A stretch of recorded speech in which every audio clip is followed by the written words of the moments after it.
Yo ho, all hands, hoist the colors high. Heave ho, thieves and beggars, never shall we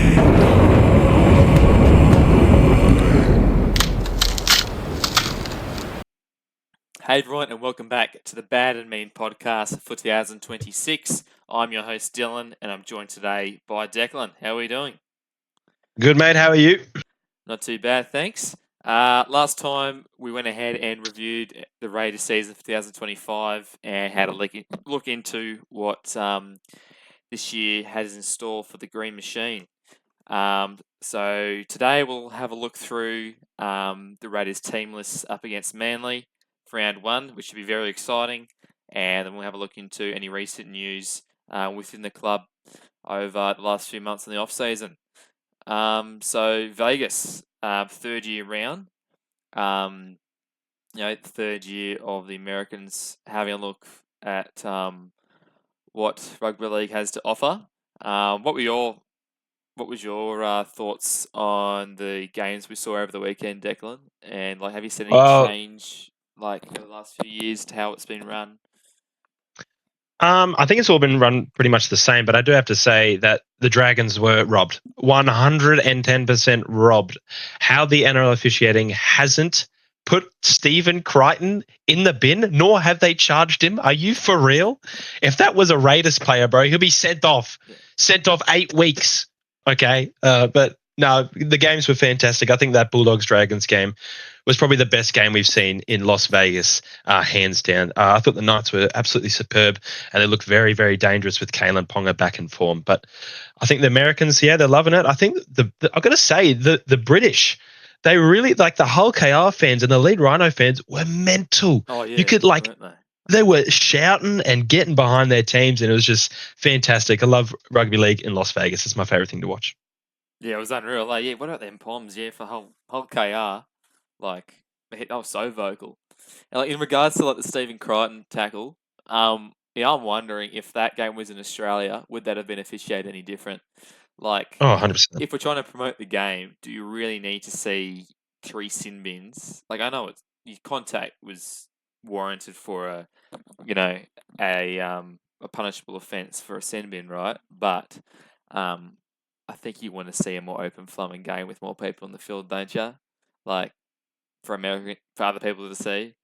In regards to consistency, you're comparing the Braden Burns tackle, the Crichton tackle, and then what was the other one?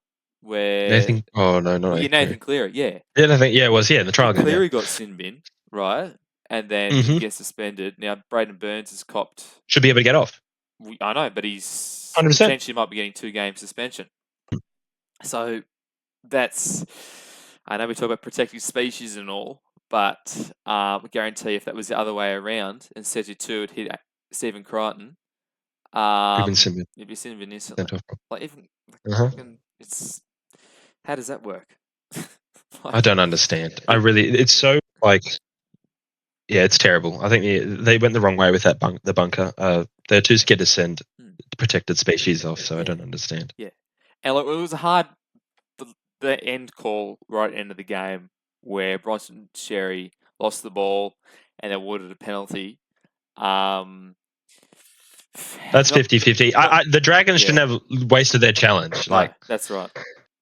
Yeah. But it's pretty rough. I know. And Bulldogs got the rub of the green there. But it was the on-field ref who made that decision. So, and if you look at it in super slow-mo, you can sort of see a raking action, but you play at top speed, it's a loose carry every day of the week. 100%. Come on. Anyway, round one. Hopefully Dragons fans can get over it. And we hope to see some more consistency throughout the year. What were your thoughts on what you saw of the 6-man bench integrated? I look a little closer when the Dragons players went off with an injury. I think Fino went off for a while and Fino came on. So, that's a perfect example of they're all going to good use, don't you reckon? Yeah, definitely do. I thought that was perfect. I actually love the 6-man bench rule. I think it's perfect how it's been integrated this year, and I can't wait to see how it's used with different clubs. And I'm very keen to see it. I did see Fine. He did play the centers for a bit with Moses Sully, and then he moved to the wing. I forgot who came off on the wing during that Las Vegas game, but it's going to be utilized really, really well. I'm really excited to see it. Yeah. You're trying to remember too, yeah. Like Setu too had cramps at the back end of the game, but That's right. I think Setu 2 came off like the last 10 minutes. yeah, he might have, I reckon. I think Yeah, so. I'm Yeah. trying to think. The 6 again rule, I didn't notice a huge amount of, to be honest, how they changed it back to 20 meters. No, neither. I think, like we were saying last week, I think probably gives players a bit more of a chance to, stick the hand in the ruck and, be able to slow the game down. And it might only, they get a 6 to go and be an extra few tackles, but they can get away with that rather than if they give a penalty away, whilst they're trying to defend, they're gonna lose, 30 meters once they kick to touch. You know what I mean? So it'd be interesting to see more of that this week for sure, I reckon. Yeah, most definitely. Yeah. I think like you said, I thought Knights were pretty impressive. Their backline slowly coming to shape. Sharp disappointing in coming off. Like he Yeah. started to kill it My from his God. first. Bro, he is going to be awesome this year. Yeah. If he can stay fit and healthy, Yeah. my goodness, he changes that team completely. Yeah. Oh yeah, definitely. Yeah. And I think Brown was steady at halfback. It'll be interesting. I wonder how that combination is going to work for the full year. I thought Smith came in and did a very good job. Mhm. And he was playing that 5/8 role. I still think that he should be the halfback running that team. But Fair. look, if Brown and Pong are combining well, like we saw, I think they're going to be super, super dangerous. Yeah. But Okay. yeah, I thought Trey Mooney, that's another one we're going to talk about. Mm, Ex-Raider. yeah. Didn't He even was go, awesome. honestly. Shows He was how ready awesome. he is for the top level. Yeah, most definitely. No, he was awesome. He's going to be a big loss for us, I think. I'm already missing him. Just his vibes and just how he runs the ball with some real vigor. Yeah. No, it's really good to see him get some game time as well. He deserves it. And just his aggression too. Like Yep. he just doesn't fall back as a front rower. Mm. And went over for a meat pie as well, which you'd like to see. Yep. And so did our old mate Emre Gula, straight under the 6. Oh, What do you love know? Emre. Big Emre, Turkish delight.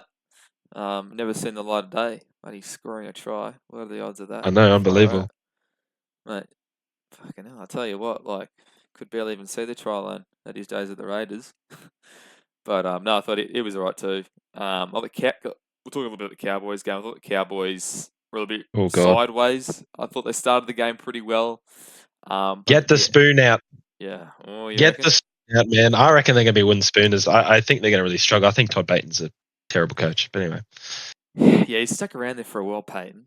Mm. And they decided to go with Clifford and Dearden as the halves, which I think's fair enough. Dearden, I don't think it matters whether they're 6 or 7 at the end of the day. Like, Dearden's their best player. And, Drinkwater's nearly a third half in the team, really. Like, he just works really well in attack.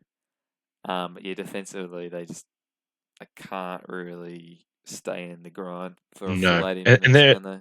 they're attacking in the in their not in their 20, the opposition's 20. Yeah. Terrible. I know. Absolutely terrible. In the Westpac red zone, they were absolutely terrible. Yeah.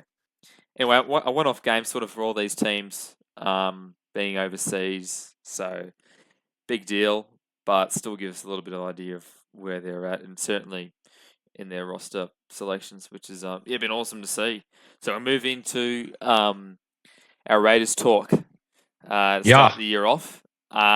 So in the off season, we saw the Raiders take a training session down to the south coast in Batemans Bay to sort of promote the game in more regional areas. Give back to the grassroots. We've seen the Raiders take a trial match down to Maria in the past, which is awesome. Allows the local fans to come and see them. The Euro Badella mayor came out and said that we're the closest spot from the coast to Canberra and that they're very happy to go to battle and see if we can secure them here more often, potentially some more trial matches here. And in the light of that deck, which we'll talk about later. But Noah Martin, who was a Narooma junior, and then moved up to Canberra to play in the Raiders juniors, has been selected for a starting position in the team. So, doesn't that show, the Raiders junior development, in those regional areas flourishing? Absolutely does. Now, I think he absolutely deserves it. He's worked his ass off to get into the starting squad, and my goodness, I'm so excited to see him play. I think he's going to be fantastic in our squad, and he deserves it. And yeah. Yeah, for sure, absolutely. And then, with that, we've seen the growth of guys like Joe Roddy, Aston Moore, who've come through that Riverina area, and the Rays have been able to pick them up. And that's been off the back of the work of guys like Peter Mulholland, the late Peter Mulholland, who was the Rays recruitment manager for many years. And then I think recently there's been a few other bits of work in that region to get them down here. Then you got other guys like Ethan Aleo out of Goulburn. He played at Arundel College. So did Mark Tuoli, he played for Arundel. So it does show that the Raiders can go out and find this local talent in the area rather than going to the open market and trying to sign these big names. Such a So big player. growing Yep. them from the ground up, I think it's a fantastic concept I that agree. Ricky's brought in. Yeah.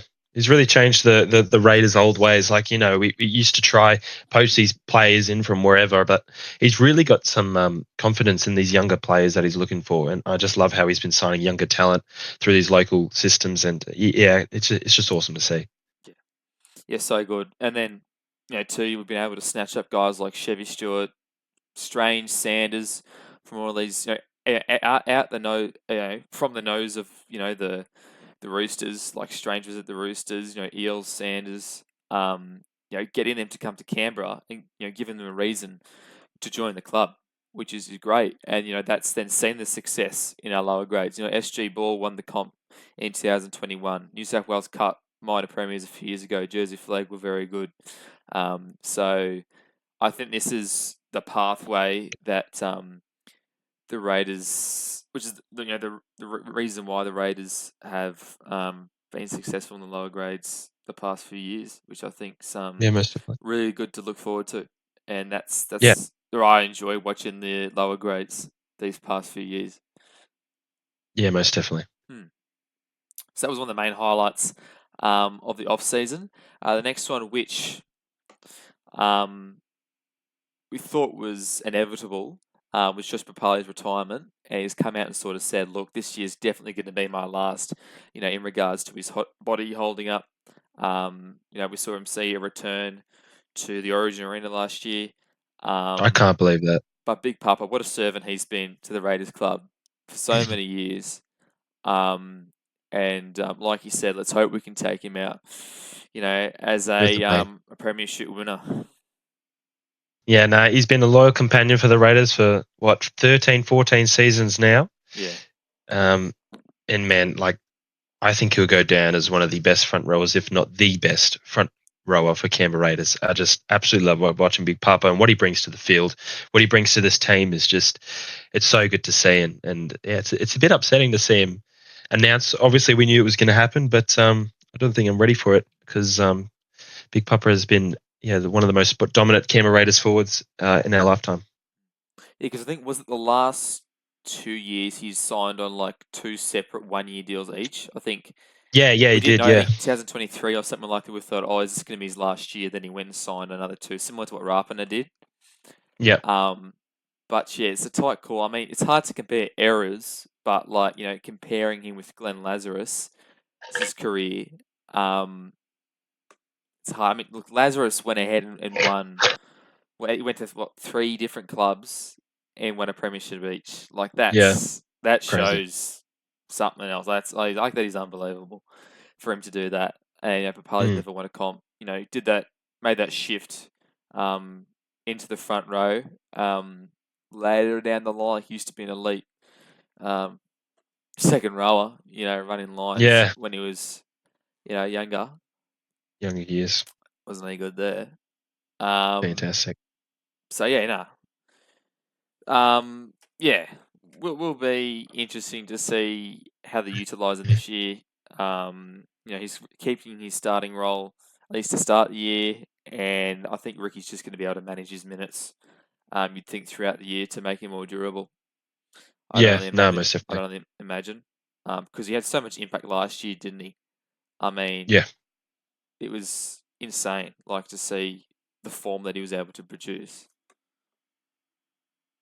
Yeah, no, he was really good last year. I think it's just his leadership, what he brings around this young team is exactly what we need. And I think I'm really glad to see him resign for this season. I was really hoping he was, because I was scared he's going to get another club. But it's good to see him stick with his final year of his contract and the final year of his playing time. So, and it gives these younger guys a bit of a chance, to develop and become the next big front row in the Raiders forward pack. Gives them a bit of time. It gives guys like Adam Mariota, Pachuki Case, your Hoskins and all those guys a bit more time, which I think is really good. And Papa can offer them a bit more mentorship, as well. So yeah, we'll see what plays out. Another Definitely. talking point, which popped up, surfaced in the last few days, was Dane Laurie, our new signing from the Penrith Panthers, has caught attention by the NRL Integrity Unit in regards to a charge which was dropped back into last year for Mad Monday, in regards to him on the bags on a night out in Sydney. So dumb. You can't go about his off season without one of these off season incidents. Third time in a row. Yeah, third time. For us. So. Yeah. So we'll see what becomes of his name this week. With this sort of stuff, we've seen guys like Reece Walsh get a few, a decent fine, and then maybe a couple of games suspension. So they're pretty strict on it, the NRL. But like, I just don't understand why these disappointing, eh? players find a substance and they go, yeah, let's just fucking get on it, eh?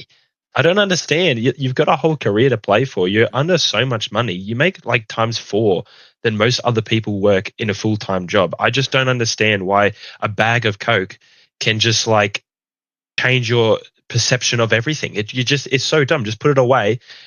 Be responsible. If you can't handle anything like alcohol or that, just get off it. I just don't understand. Yeah, I know. I don't understand. I get you want to have a good time, but sure, you can have a good time without being on the Yeah. bags. I know it's pretty irresponsible. They're trying to be Very a role model for other kids. Yeah. And that I think the biggest part of it, which is utter stupidity, is when cameras get involved. Like like Val Holmes even like pretending that he that had was a bag or bad. something. Like, why would you do that? Like, that's never going to That's turn so out dumb. good. What about Iongi? Yeah, Iongi recently too. Like, why are you risking it? Like, what are you going to get So out dumb. of it? Like, it's not cool. You've seen No. other people get in trouble for it. This one, this was a bit unlucky in a way. Look, he got caught, Yeah. but still. Anyway, not You're much always bound to information. get caught. Yeah.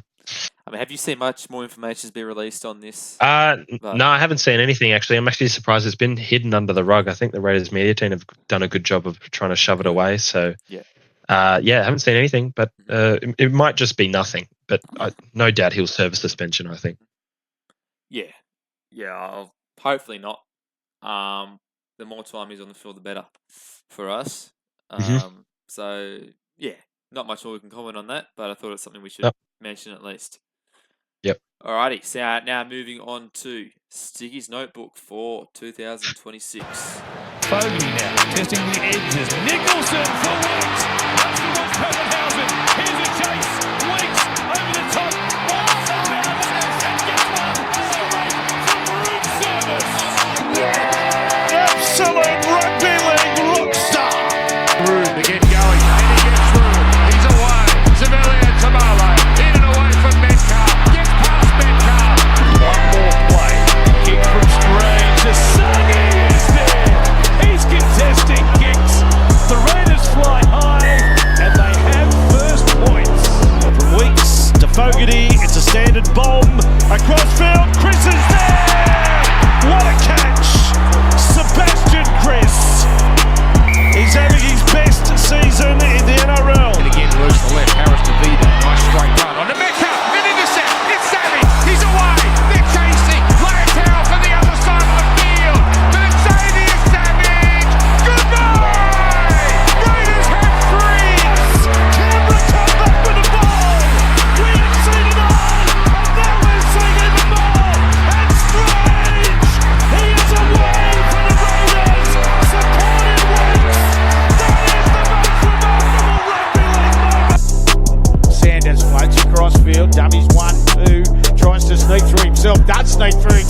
The Gidley flick, and he finds Joe Roddy. Here to potentially put this one to bed. Here is Paddy! It couldn't be! What a story! Josh Papalini on the day he breaks the all-time games record scores for Canberra. Here's Hazelton. Bobby Starley. In produced the error. Aims it. Now, Tarpany. Tarpany strolls over. Matty order again. Papalini out the back. What a play. What a play. Hudson Young is over. This is electrifying. Have a listen to these fans. And Sanders. Oh no, we got another bloke, a future goat who scores. Foghorn is the receiver. Pass broke down the middle. Big Red is open. Then Remedy goes Kalen. Ponga is through. Gets a pass on the inside. Here they are. The Knights are in through Brayley. Well, not to pass it. Here is Hosking now. He gets there. Really can look around there. It's a beautiful short ball to Mariota. There's the offload to Fogarty. Now he's got his eyes on the try line. And he's there. Kick coming. Fogarty just running the show off his right boot. It's there again. It's there. Press. And Morgan Smith is his first. He's first in the NRL. Here they come, the Panthers. Down with the ball. On the outside. Penrith go good. Running around Gagai. Finds the outside man. Stewart for 2 in 2 for the number 2. All right, so let's get started on our team list news, ins and outs.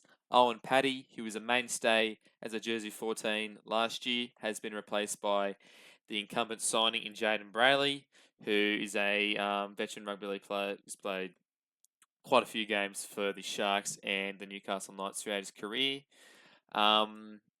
Let's talk about Ricky's come out in the media and discussed the reasons why. He's come out and said that the only reason Owen Paddy is playing New South Wales Cup round 1 is that he needs more game time to develop his career, and he's still very young as a hooker at NRL level, and he needs to do this as he believes that the future of the club is in his hands, and he's going to be the Raiders' starting hooker for a very long time, as long as he wants, and that he needs to give him more time, more game time, whilst it's available to make him the best player he can be. His game will not progress at an NRL level by averaging 21 minutes a week. It was very unique for Owen last year, finding his feet at NRL level, coming off the bench below Starlo, but I don't want him to become an impact player. He needs to learn how to play long minutes in what is one of the most demanding positions on the field. He is a professional and totally understood and trusted the call. Everything which I'd hoped to hear from Ricky Stewart. Anyway, if he was going to be dropped, Fantastic. this is number 1 on the pecking order. What I wanted to hear. And this is in the back of my head going in. We both had Paddy in our predicted 1 to 17. Probably what was more so in our hearts, we sort of thought, look, we love watching Owen Paddy. But NRL, what he was able to do last year in a lot of those games was so good to see. And he's got so much talent, so much ability. But as Ricky said, wouldn't you think his minutes are reduced playing NRL, and he's just not going to get the best out of it to develop. Yeah, absolutely. I think it's fantastic from Sticky. The way he's come out and addressed this whole situation is absolutely chef's kiss. Fantastic. I love it. I love everything about it. Love Brayley coming off the bench. It really offers us a new impact player off the bench. He's played, as he said, plenty of games, and I think he's very similar to Starlo as well. But Paddy playing more minutes in Cup is perfect because we want a longevity hooker who can play hooker for a long period of time. We haven't had a hooker like that since Josh Hodgson, I would say, but even then he was 50-50. Like Kurt Baptiste was behind him along with Starling, but along with Harvili as well. But yeah, no, I think it's fantastic. And Ricky, spot on. Well done. I love how you handled the situation. I think he does need more game time in New South Wales Cup. Yes, we had Paddy predicting our 9, but fantastic.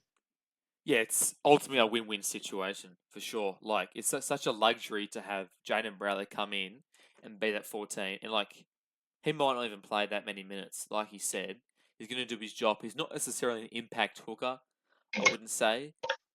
He's serviceable We've seen what he can offer. He's got a great passing game out of dummy half. I think he's fantastic at getting his forwards on the front foot. As we've seen, he gets out of dummy half and just gets them rolling upfield. Like he knows who to get the ball to in certain situations. Look, I thought there were probably times last year Bradley probably overplayed his hand, which is why he got dropped to the bench. Paddy, At no, Brayley.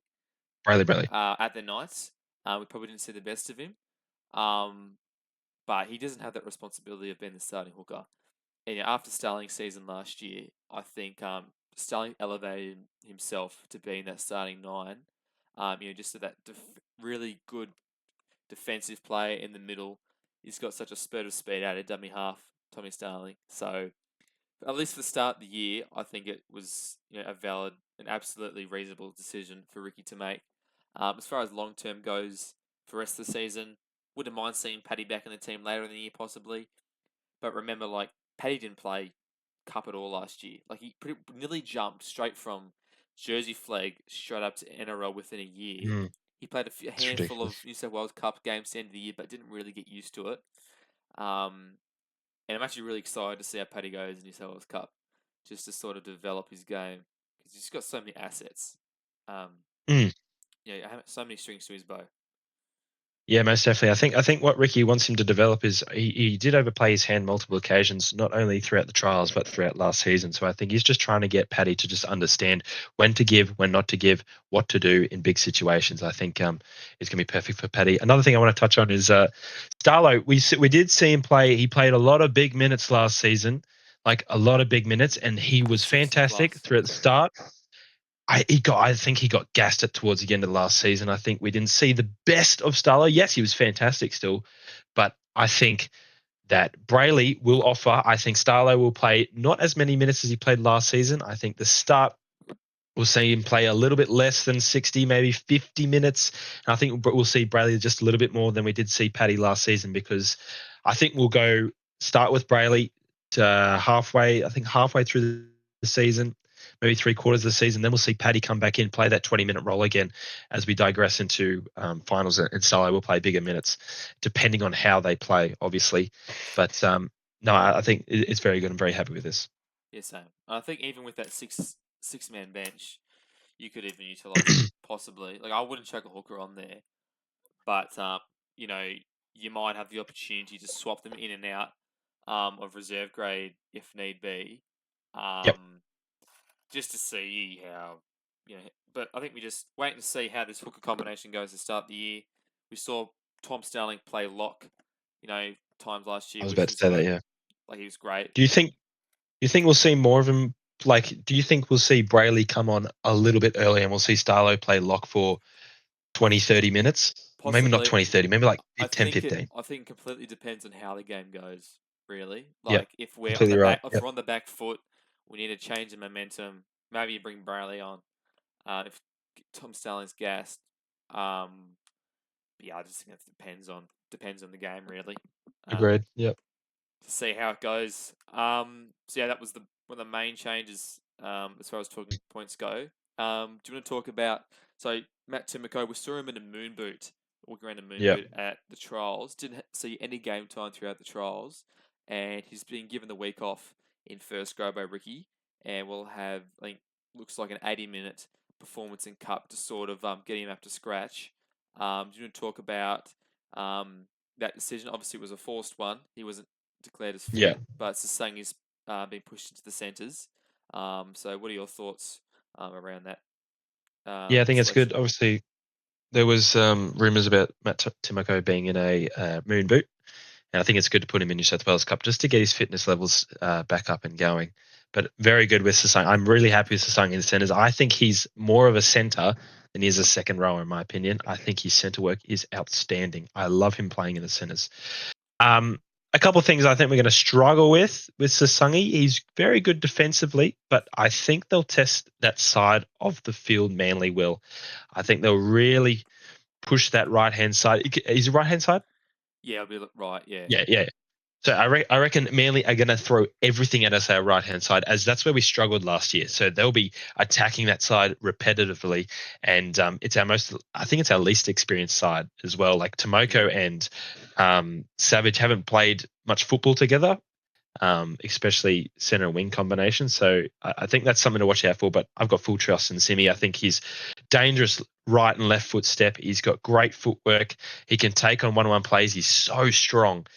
He does have a similar build to Matt Timoko. But yeah, no, I can't wait to see Simi playing the centers. I think he's fantastic. Yeah, everything you said. I think it'd be his lateral movement, which might be the concern of anything else. Like, just making sure that Kohler doesn't burn him on the outside. Yeah. So yeah, he'll be combining with Noah Martin, Ethan Strange on that side, and then communicating with Savage. He hasn't defended next to Savage at all that I can really think of, and we've seen problems there in the past. That's something we'll talk about later. Is about that right side defense, which has been nearly our number one issue last year. Fairnickham. Yeah, it was. But yeah, I think Sasang can do a very serviceable job on that side. I think, like we saw plenty of times last year, coming in to fill at centre, and he's been fantastic. He's just such a powerful run. He's got great late footwork. Just great acceleration. I think one thing we might miss is just his impact coming off the bench. He provides a point of difference. I think coming off, whether it's coming in the middle or going on an edge. That's something we might miss. But I think that was probably. I mean, would you have thought about maybe bringing in a Sione Fee now, or I don't know. I was surprised to see him not picked. I thought he would have been picked over Sasangi, but I'm glad he's got full trust in Sasangi. Yeah. I don't know where, like, our team is so stacked, I just don't know how some of these players will play first grade. Like, Morgan Smithies could just be left out of. Well, he'll probably still play on the extra 2-man bench, but he probably will be left out on multiple occasions. Like, Sasangi is the perfect utility player, and yeah, it's going to be interesting to see how he moves forwards with some of these players that, like, we're just absolutely stacked in every position. So Yeah, that's right. I know it's so hard to sort of work around. Like, there's going to be players who should be getting NRL experience, but just can't compete with our squad depth, which is what you want.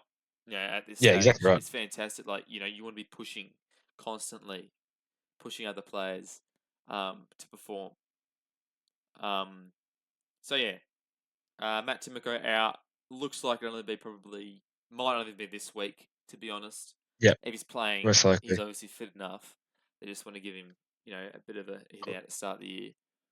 Do you think that if Sasangi plays so well, like just does everything right in that center position, do you think Timoko will struggle to find himself back in his 17, or no, you don't see that happening at all? You think Sasangi's definitely going to go back to the bench? Maybe. I think it just sort of depends on how naturally Sasangi looks as a center. Like, it's. Yeah. I mean, honestly, as far as centers goes, it's nearly the easiest position on the field because you're getting the ball less than anyone else. The only thing that's difficult is your defensive decision making. So I think if his defense is miles better than Timoko's, like we saw last year, I think there's a very good chance he could take it over. But I think Ricky likes Sasangi as an impact guy, to be honest, based off what we saw last year. But it's good competition, at least. Yeah. So that was very good. Moving on to the next change. It was another injury cloud over Matty Nicholson, who had that shoulder sublation. We saw him stick his arm out at Fanor Blake in the second trial, and it just sort of half popped out.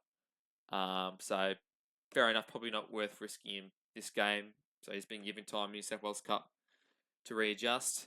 And with that, we see the starting debut of Naruma Devil, Noah Martin, into the team as a starting second rower. And let's talk about him. He actually, sorry, not starting debut. I think he started last week. Dolphins game? Last year in the Dolphins game, if I'm correct. Yeah, super keen to see how he goes. And it sort of also shows that Ricky's opted to have Hosking as a full-time middle forward going into this year. Like, you kind of would have thought, is he going to chuck him on an edge as a safe bet? But no, he's trusted his faith in our young guy Noah. And yeah, super keen to see how he goes. He developed a very good combination with Sanders in the New South Wales Cup last year. They combined a lot for some good tries down that left-hand side. Mhm. I don't know if you noticed, but that second trial, I think he played the first trial, but the second trial he was on the right-hand side, and then Nicholson was on the left. So I thought, was there a change there? So yeah, he swapped over to the right-hand side now, which means he's going to be combining with Strange more often. Nice. So yeah, I really like the addition of having Martin there in the squad. I think he'll be a good line running forward to have there for a while until Nicholson gets back. Do you think possibly? Yeah. I don't know, actually.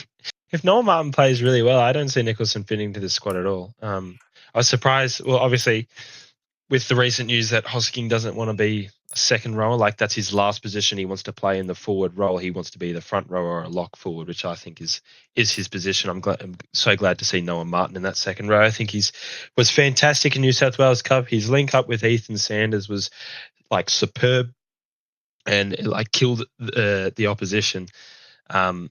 No, yeah, I think correct decision. I don't know if we'll see Nicholson come back into the squad anytime soon. I think he's going to be out for a while, depending on how Noah Martin plays. It all depends on how he plays. But if he's real solid, looks at home in that position, it's going to be really, really hard to see Nicholson slot back into his position at second row.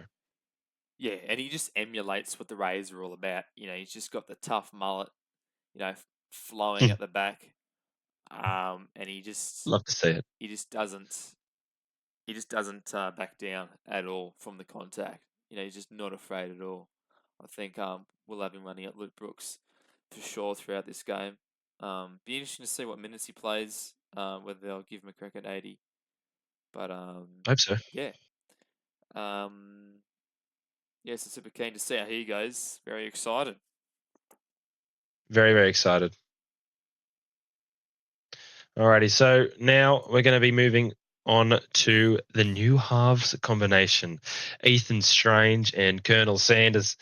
I cannot wait to see this link up between our two new half pairings. We have seen them before in that Roosters game, but we didn't see them link up in the halves more, but we did see them link up in New South Wales under 19s, and they were absolutely fantastic.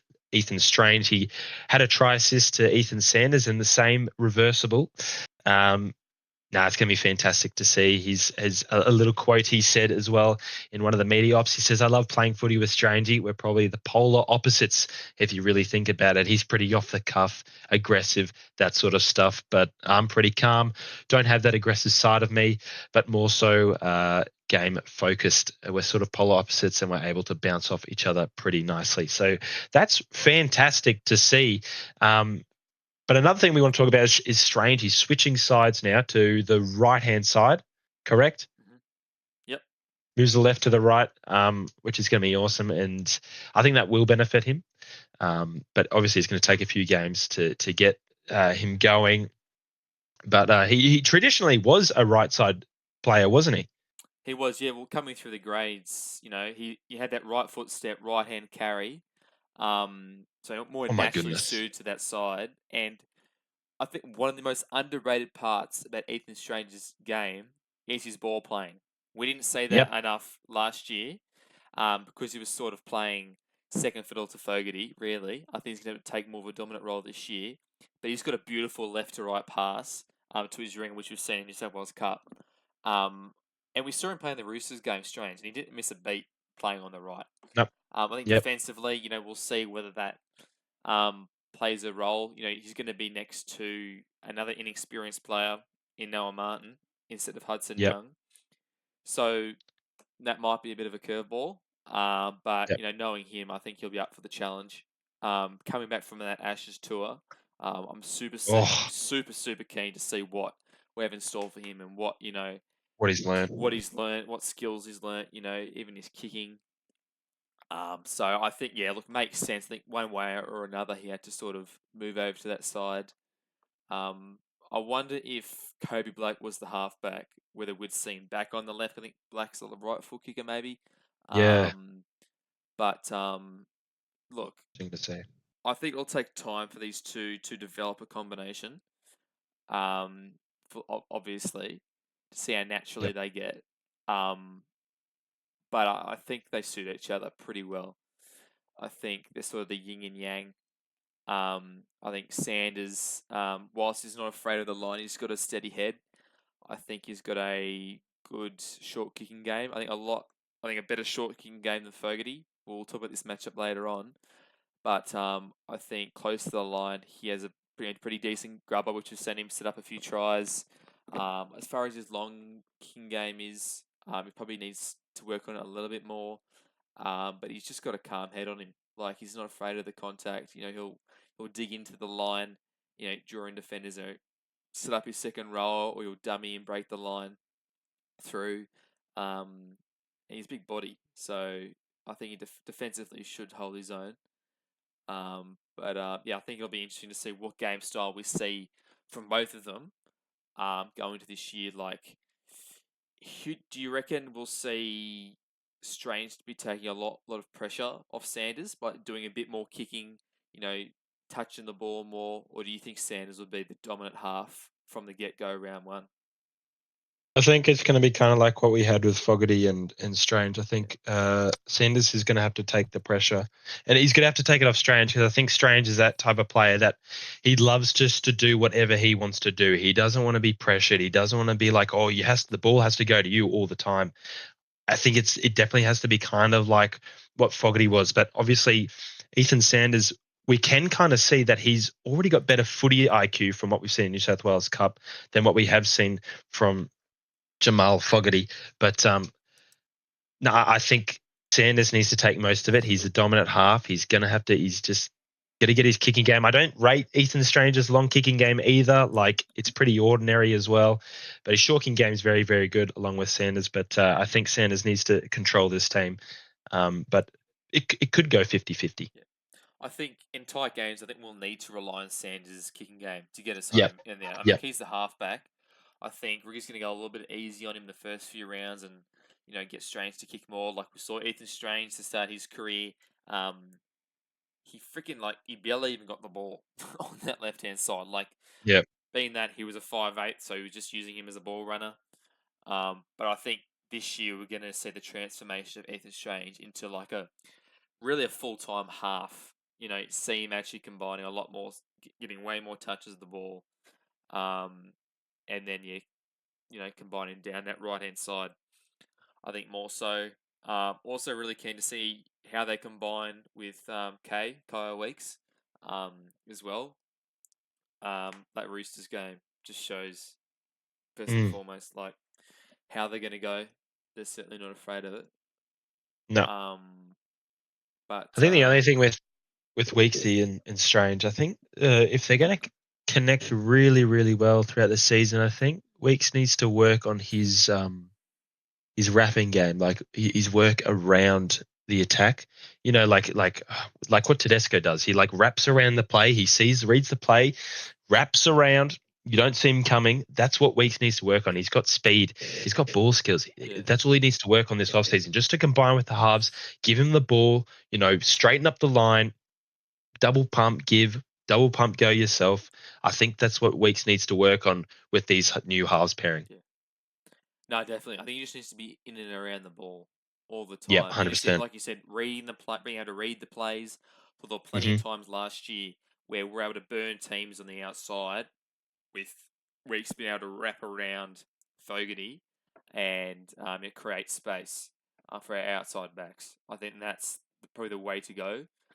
And then he's not the biggest workhorse type player. Like, he's decent sized fullback, but he was half coming through. So I'd like to see more of his ball skills come into play.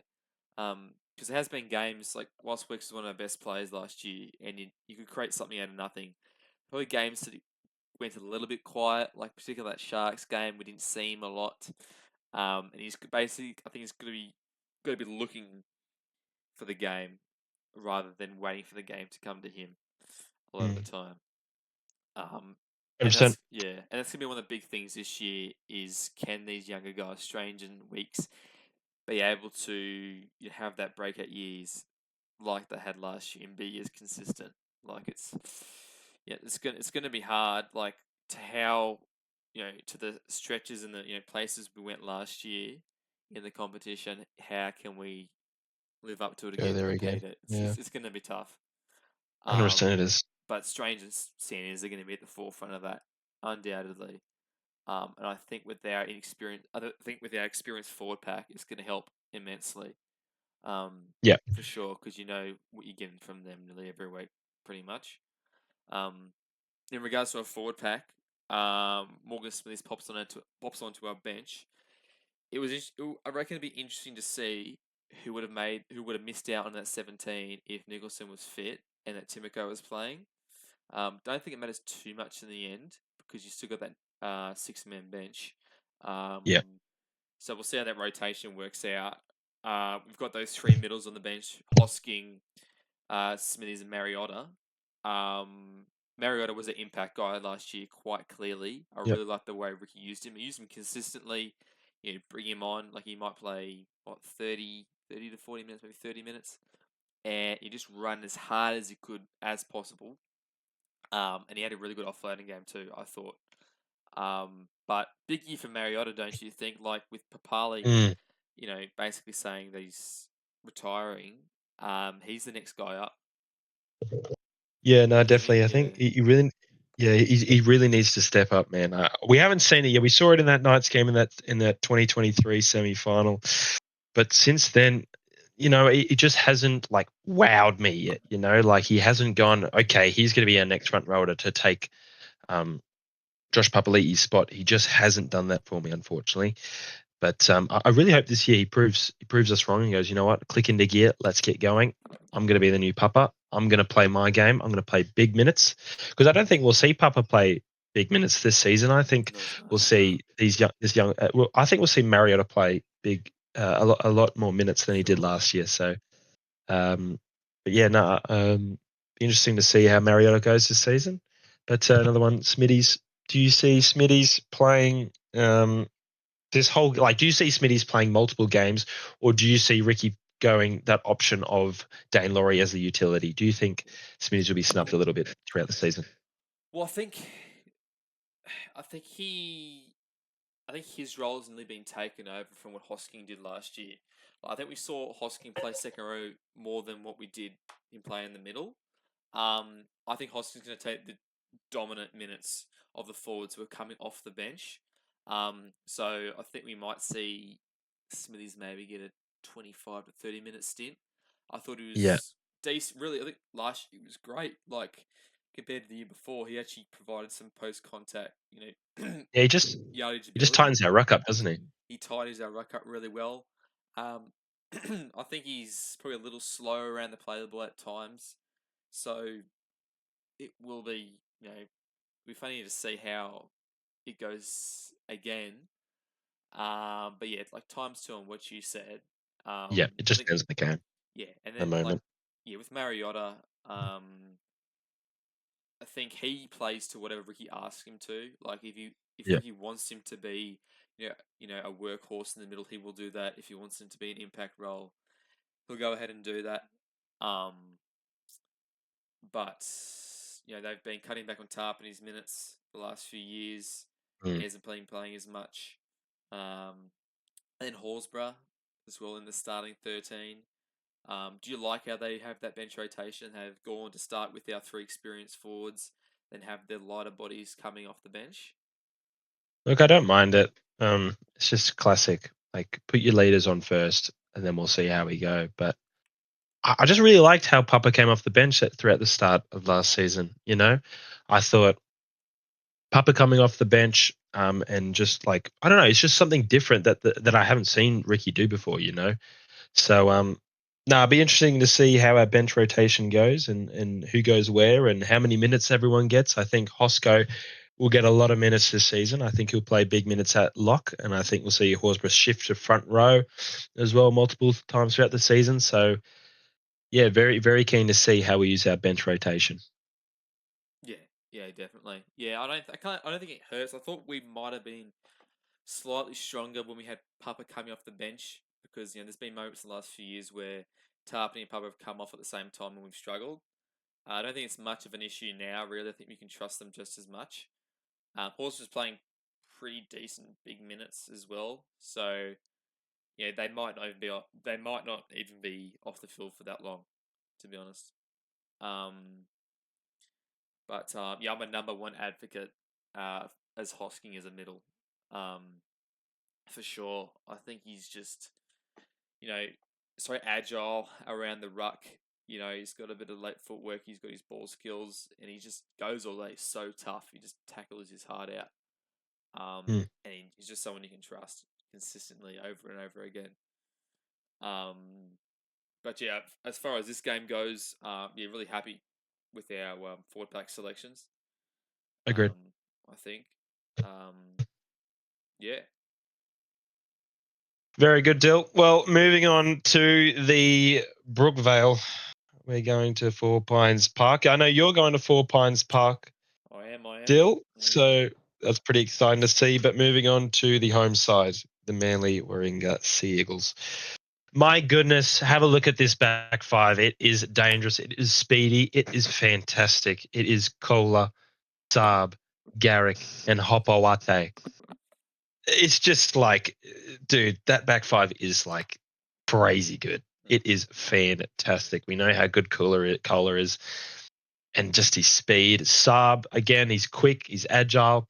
Garrick, going to the Roosters next year, but man, he can score a try. And Hopawati was the shining moment for Manly last season. But yeah, it's going to be dangerous, isn't it? Like the speed around the ruck that these back five can give is going to be dangerous for the big front rowers of the Canberra Raiders. Well, this is who they rely on 90% of the time for their points. And like we saw last year in that game where Kohler was able to burn Savage on at least one occasion, like to start the game on the outside, which is just such a dangerous weapon to have, like in your arsenal. So yeah, it's going to be something the Raiders are going to have to combat. I think we just basically have to nullify their speed out wide, give them less space. Another one was Garrick. We saw him early last year, was able to get the best of Seb Chris on a few occasions, and I think went over 4 tries or something like that. 4 tries. Yeah. He scored like over 20 points as well. Crazy, yeah, including goal kicking. Like, far out. Like, they're just well balanced. Danger, man. Yeah, and they're good they're workhorses as well. Like, I don't rate Saab as a defender, but you just can't give him any space races or down the time, line. honestly. Yeah. Yeah, like we said, yeah, Sasangion Kohler is a bit of a mismatch in a sense, but I think if that side plays smart in regards to sliding defence, they should have him covered. And the other man we've got to talk about is Tommy T. My God. One of the main attacking threats Manly pose. And we've seen him swap in and out the centre position and have Hopawati go on a fullback. But like, man, he always loves to play against the Raiders. Like, how many tries he scored? Was it 9 tries in the past 6 games against the Raiders? Yeah, 9 tries in the past 6 games against the Raiders. It's just like, that's ridiculous, man. Yeah, unheard of, honestly. And that was including that period in 2021 when he went like Jared Hayne 09 level, just scoring hat-tricks for fun every game, setting up tries. And like he's a player who reads the game really well. I think him and Fogarty have the potential to develop the nasty combination with each other. Like bringing him back under, he's just so powerful. And we've just basically just got to stop him for sure, because if we give him too much space, then these outside backs are going to have a field day for sure. Absolutely. Why don't we talk about our old mate, Fog Dog, Jamal? The GOAT. His kicking game's going to be certainly a thing that we're going to have our eye on, and he's going to be having fun with his torpedo bombs coming in on our wingers for sure. Don't you reckon? Oh, yeah, absolutely. Bro, he's gonna put the bombs up in the air, and he's just gonna. I don't know. He's got a fantastic kicking game. He's got an absolutely fantastic kicking game, but I think the Rays are going to have a target on his back. We know Ricky, we know Sticky. He's going to say, you got to put pressure on this guy because he has terrible. He's terrible. He folds under pressure, man. We all know that from the final series. He just completely folded under pressure, and Ricky's just going to say, just put pressure on him. He's going to kick it out in the full. He's going to throw forward passes. He can't goal kick. I don't think he will be goal kicking anyway. I think that'll be Garrick's job. But Probably, yeah. my goodness, man, it's just his combinations with some of these players could be absolutely lethal in this game, which could be dangerous to see. Well, But we know Ricky. Sorry, you go. Sorry. Well, that brings us on to one of our matchups is Ethan Sanders up against Jamal Fogarty. That's gonna be awesome. The old buck versus the young buck. If we know Sanders, his 2025 Cup stats, they range from 6 tries, 15 try assists, and he had an average of 152.9 kicking meters. And Fogarty's stats from 2025, he only had 2 tries. He had 23 try assists and averaged a whopping 488.5 kick meters, along with 80.7% goal kicking. Fogarty, he was the third average kick meters in the comp in 2025 as well. Obviously, the experience of Jamal Fogarty will probably is better in this situation for Manly. You know, Sanders, he has played much NRL standard, but no, it's going to be very, very good to see. Yeah, for sure. I think Fogarty. Do you reckon he's going to have an ear in Anthony Seibold talking about the Raiders plays and how what their game style is and what they're going to be looking for this game? Absolutely. For sure. Like, he's going to have a good idea. Like, he was our general, he was our halfback. He's going to look to exploit some of our weaknesses for sure. I think one of the best things about his game last year was his ball playing, for sure. I think that was one thing which I think was really influential. We definitely missed. I think we'll definitely miss his torpedo bombs. Out of anything, just have a shit set, and then you just put one of them up in the air, and good luck for whoever the fullback is. I think we'll miss that for sure. I don't think Sanders' kicks are anywhere near as high. And you'd think that his general play kicking would improve this year potentially under a new system if he's more reliant on it. But Cherry Evans was at the club for so long, 15 years nearly, and he was their halfback. So I wonder how quick it's going to take them to transition to having a new guy in charge. Definitely something to look at. Yeah, I think he's got a lot of pressure under him. Like, these fans and every one of his teammates expecting him to be as good as Cherry Evans. I mean, he literally came out and said, bro, I'm not going to be anywhere near as good as Cherry Evans. In my opinion, that's a bit of a red flag. You want to be like, no, I'm confident. Like, I can lead this team. I'm going to be as good as Cherry Evans. I know he's humble. He's a very humble bloke. I know. It's such an ick. It's terrible, isn't it? Yeah. He's a humble bloke, and I love him for it, but he's going to take responsibility and say, no, I'm your halfback. I'm going to do my game, and I think my game is so much better. Get on my shoulder and come with me. Exactly right. That's how it should be. We know he can do that. We know he can fire up and show his leadership. Yeah, absolutely. Yeah, I just don't understand why all of a sudden he's gone, oh. He's a great game manager. He's a great game manager. He just doesn't know how to clutch the big moments, He can't. He's got no ice. He's got no ice in his veins, man. He's got negative ice. Like, I don't know what the opposite of ice is, but it's not good, ice. Man. But look, Fogarty is fantastic. He was fantastic for us last year. I hate to see him in the colours. You know what triggers me more is he looks so good in Manly colours, man. Yeah, Like just the mo. it's actually the mo in looks that like Cliff Lyons, bro. style kick. He does. He actually like does, Cliffy though. Lyons, bro. He looks. He does. But no, he looks really good in the jersey, and he could either like this could be a season where he wreaks havoc on the competition, or it could be a season where he's going to really struggle and find his position on the team. But no, we love for Fog Dog. sure. He's got a soft spot on our heart. Yep. But man, I hope we absolutely give him hell. All right, so now his matchup is our man. The reason why we got rid of Fogarty, Colonel Sanders. Colonel Sanders Hey! up against Foghorn Leghorn, basically. You know, say You know? Kentucky Fried Chicken. It's You know, finger looking good. You That's know. right. Did someone say KFC? Am I right? Yeah. Like that's our message of the podcast, right? Eat your 100%. KFC, boys. One thing I got to talk about Sanders is that watching New South Wales Cup last year, I did not think that he was the dominant half. I think he started the year off a bit rough, and then he had an injury for a fair while, and he came back, and they won like half a dozen games in a row, and he was like influential in those games. We really stood up. But I thought Adam Cook did the bulk of the kicking, and his kicking was quite similar to Fogarty's, where he just put these massive bombs up in the air. And Adam Cook, averaged one of the highest kicking meters in Cup last year.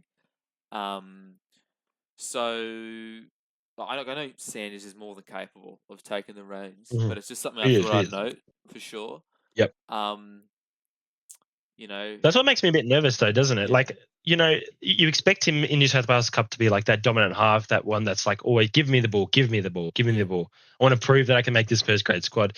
Little bit scary, but no doubt he'll put it to rest with this first game. Yeah, I think it might be a little bit conservative in certain moments, but what I think he does a lot better than Fogarty is he can just size up his options in one play. Like he's got a great way of knowing when to pass and when to run, when to being able to sweep out the back, or hit short. He's just got a great way of knowing when to do that. The game's just in slow motion for him, in a way. Now this moves on to our next matchup, which involves the two second rowers of these two sides, which we're running off Fogarty and Sanders. So Hudson Young up against Hamoli Olakawatu. Hudson Young, fresh back from the Ashes tour. He averaged 148 metres in 2025, scored 11 tries, and averaged 3.8 tackle breaks. Hamoli averaged 135 metres, scored 5 tries, and averaged 46 tackle breaks. Both ran absolute havoc on teams last year, just wrecking trains. Being able to use them close to the line, just so skillful and so powerful. They were just great options to have in attack. Hamoli missed the back end of last year with an injury, so it'll be interesting to see how he comes back. He didn't play at all from the trials, from what I could see. So this comes to another thing where I think Fogarty will have Olakawatu running at Sanders consistently throughout this game. He's going to be pinpointing him and having him up for the challenge. And then likewise, I think Sanders will have Hudson running at Fogarty, which will hopefully exploit Fogarty's defensive deficiencies towards the back end of last year. But I mean, what a matchup this is, Declan. Two absolute powerhouse second rowers. 100% it is. I also think it will be a matchup for New South Wales as well. I did think that the winner of this matchup, we could see him place in a slot on the bench for the Blues. I think Olakawatu, my good, is a big boy. He's absolutely fantastic to watch. He's just so good. So powerful, so strong, will run over the top of anyone he sees in front of him. Sanders he's got a big job, like you said, really big task of trying to take down this huge second row. On the other hand, Hudson Young, we know how good he is. Fantastic footwork. He's just so good all around the park. Like he's got good ball work, good footwork, and it's real good strength as well. So this matchup that you've chosen is going to be mouth-watering to watch live. then one of the other key battles we've got to discuss is the Yep. forward back battle, and seeing how that matches up.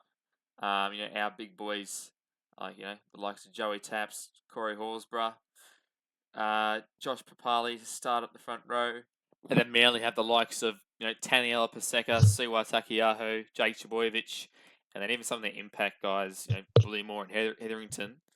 How do you see these two sides matching up in the middle deck? Yeah, it'd be interesting to see live. Of course, it will be fucking idiot. It'd be interesting to see how these two teams guys go against each other in the forward pack department.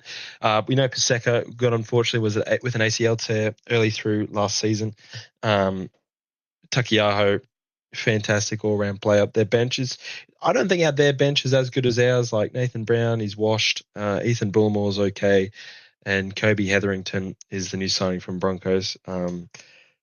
But yeah, no, I think the likes of Papali'i, Tarpanay, Horsburgh, Hosking, Mariota, and Smithies, all players that have just been so consistent throughout last year. I think, look, the Raiders pack is just next level, and it's going to be. I think we're going to dominate through the middle. I think that's it. The way we're going to win this game is through the middle, because I don't see Manly's forward pack keeping themselves together with ours. Yeah, no, I completely agree there. I think Joe Tarpon is the point of difference. Like, even Oh if we're yeah, down in the game, we're struggling, bring him back on, just brush these other forwards aside. I actually really rate Paseka. Like, I don't think Takiaho should be a starting front row anymore. Like, he was great for many years. I don't think consistently can live up to it. Jake Chaboyevich, he provides great leadership, but he's great in defence, obviously, but not doesn't really sort of compete with the modern day forwards. I don't think. I think Manly's impact guys coming off the bench like Brown, Bloomore, Hetherington, will cause a bit of havoc. I think they match up pretty well with our bench guys, to be honest. But I think we have the slight edge over them, to be honest, at the end of the day.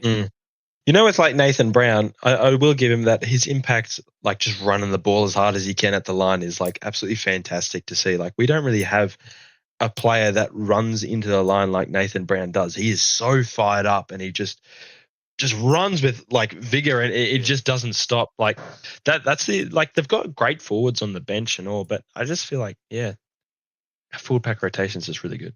Yeah, I think so, definitely as well.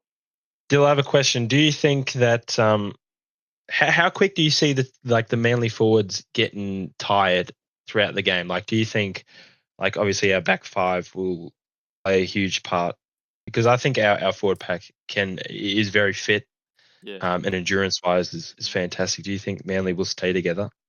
We have a look at the size of Paseka and Takiaho, really big guys.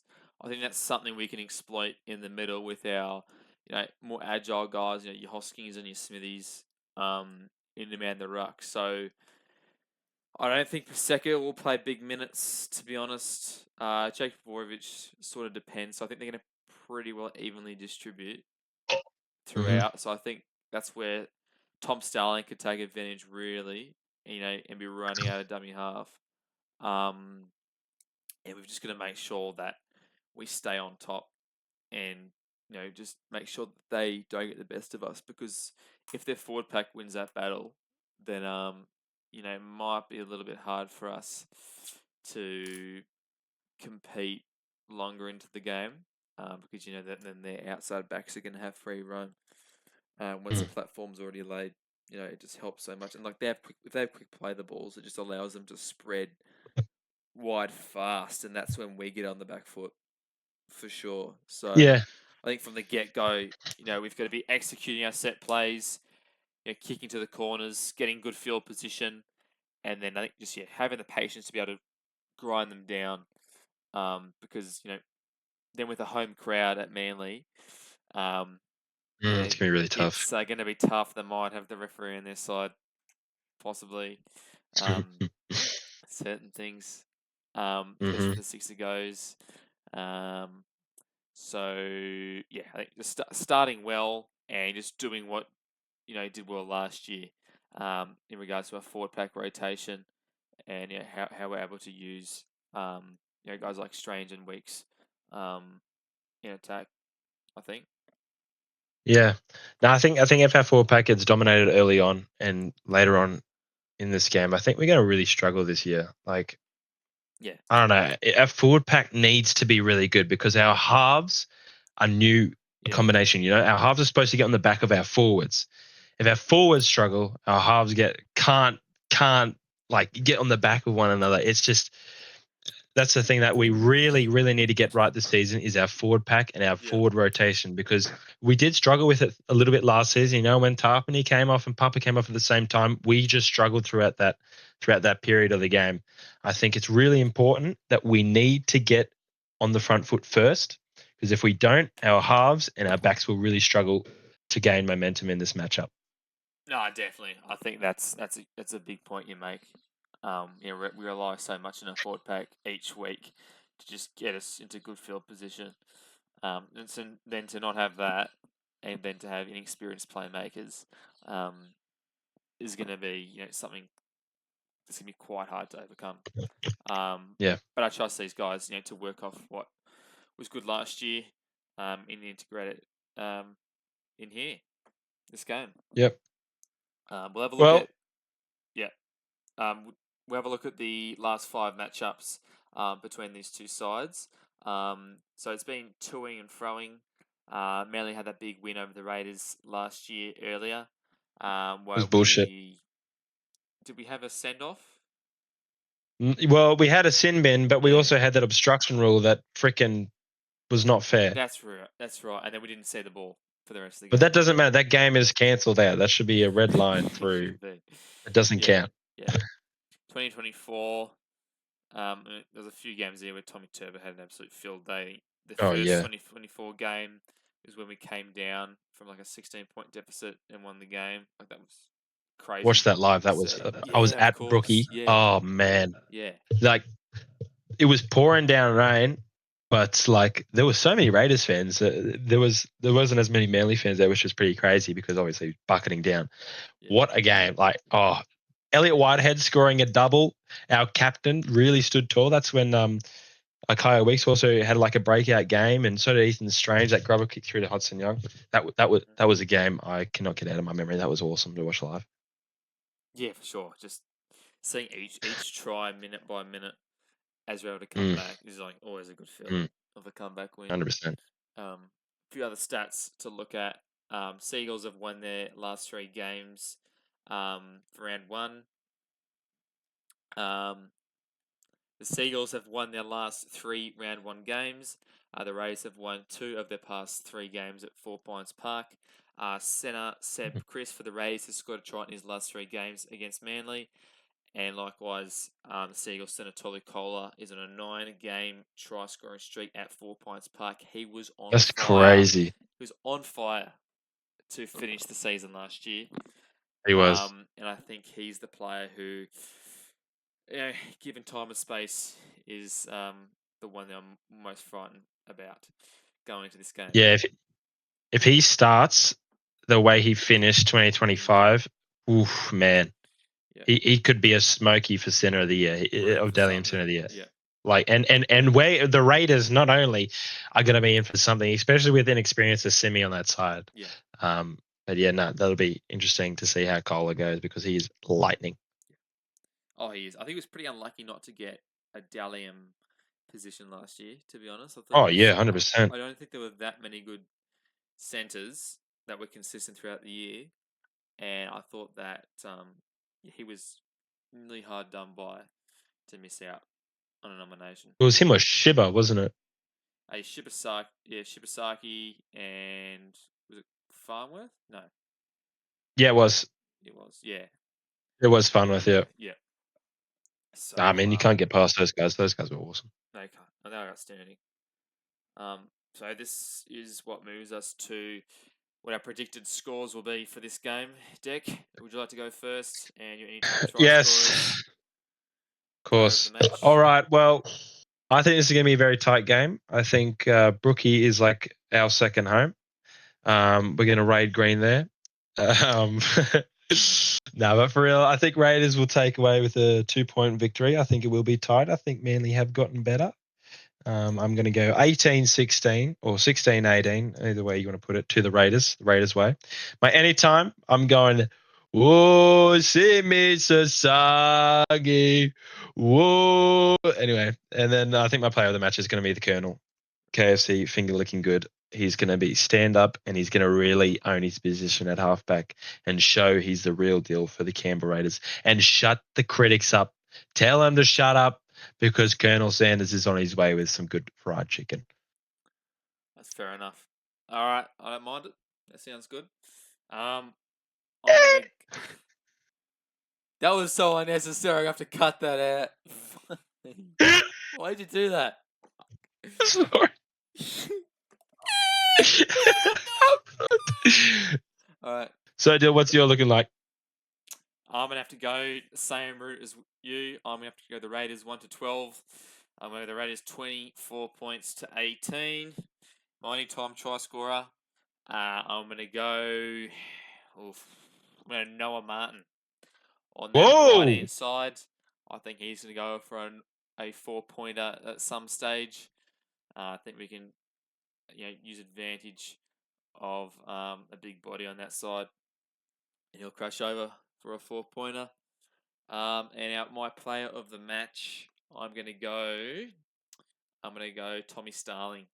Direct havoc through the middle. I think he'll have an absolute cracker to start the season. We saw that footage of him on the Raiders' social media page pumping the boys up for a big year. Did that get you going? What's that? Sorry. Did that get you going? It got me. It got me going too. I had hard on watching that. Stiffies all around, Dill. Stiffies all around from top.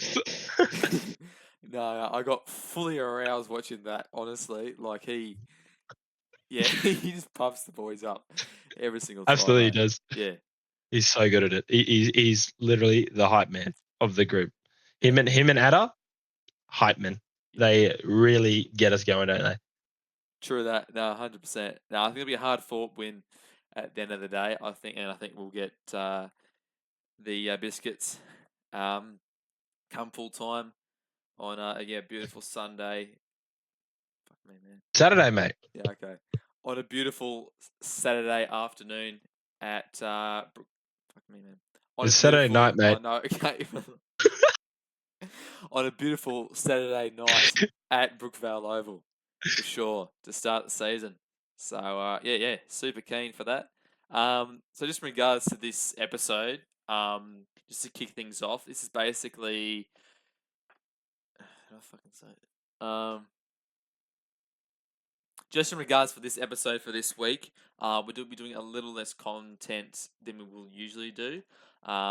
We'll have a look into the Raiders junior competitions coming through. So your SG Balls, your Jersey Fleet competition, and New South Wales Cup. We'll be looking at the standouts of those competitions each week, and we're doing a few breakdowns. So that's going to add something else. We'll also be having a game to review, so that'll be something different. But I thought, as far as an introductory podcast goes, having the game to preview as one of our talking points, we'll use up a fair bit of time and create some discussions to talk about next week in our review. So, is there anything else you'd like to mention, Declan, before we finish off? If you're watching, give us your predicted your match predictions and let us know what you guys think as well for this Raiders lineup in the comments below. But happy watching for Saturday. Go the Green Machine. Get the Viking clap ready because we're coming home with the win, baby. Up the milk. See you guys next week. Up the milk. Yeah!